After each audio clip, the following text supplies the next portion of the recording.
Hello, I'm Tammy Green, and this is your Week in Forex from MaxiForex. Today we will review last week's market highlights with financial analyst Martin Smith. According to data based on a private report on payrolls, there is good news out of the U.S. since February saw the fewest cut jobs in over 2 years. There's also positive data from the ISM survey, which indicated that more firms reported an improvement in business. Blizzards plagued the eastern coast of the U.S. during February, which may tilt some results in economic data this month. Australia increased its interest rate, showing the strength of this economy. Now we will discuss these and other hot topics with Martin Smith. Welcome, Martin. Thanks, Tammy.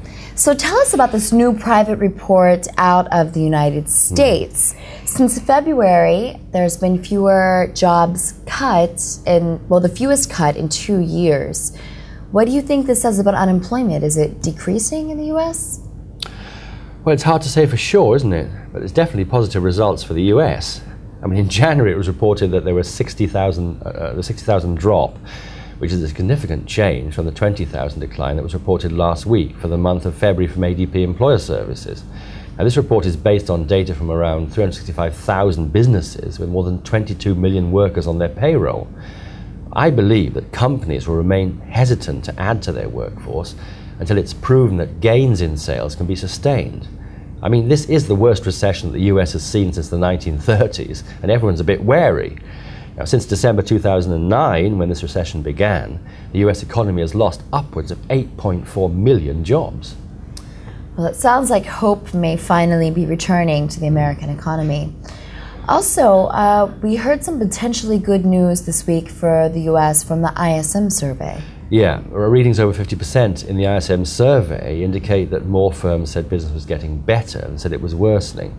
The ISM non-manufacturing index had been in a narrow range between 48% and 51% since August, which is an obvious indicator of an economy that's struggling to pull itself out of a recession. For February, this report showed that 9 out of 18 industries were growing, specifically information, entertainment, and transportation. Some believe that because of the massive snowstorms that plagued the eastern part of the United States in the beginning of February, we would see a really big impact on the ADP report. Yeah, well, this actually wasn't the case, but we did see an impact on the non-farm payrolls that came out last Friday. Now, it's important that to get a realistic view of the economic climate, pardon the pun, of the US, we must look past these figures to truly judge the trends that are occurring there. What do you think the interest rate increase in Australia to 4% from the previous 3.75% says about the Aussie economy? Well, after seeing faster than expected growth in the economy, I mean, this makes sense. I mean, Australia is experiencing the biggest jobs boom in over 3 years, as well as growth in business confidence. Oz has done a great job escaping the depths of the recession during this global crisis. The rate decisions really speak volumes to the market that the concerns about global debt risks, because of Greece, Spain and Portugal of course, is outweighed by positive economic figures. The Aussie has flown 42% higher than the greenback over the past 12 months, making the Aussie the best performer among the top traded currencies. What is the European Central Bank strategizing to deal with this possible debt default? Well, the ECB is proposing a policy that would lend covered bonds to financial institutions for a fee, which would hopefully ease banks' access to funds. This is brought on as the ECB is trying to withdraw emergency measures in which to fight the financial crisis without scaring off investors that are already disenchanted with the record budget deficit of Greece. It would lead to more high-quality collateral being freed up. It would also be a big boost to the banks and the money markets.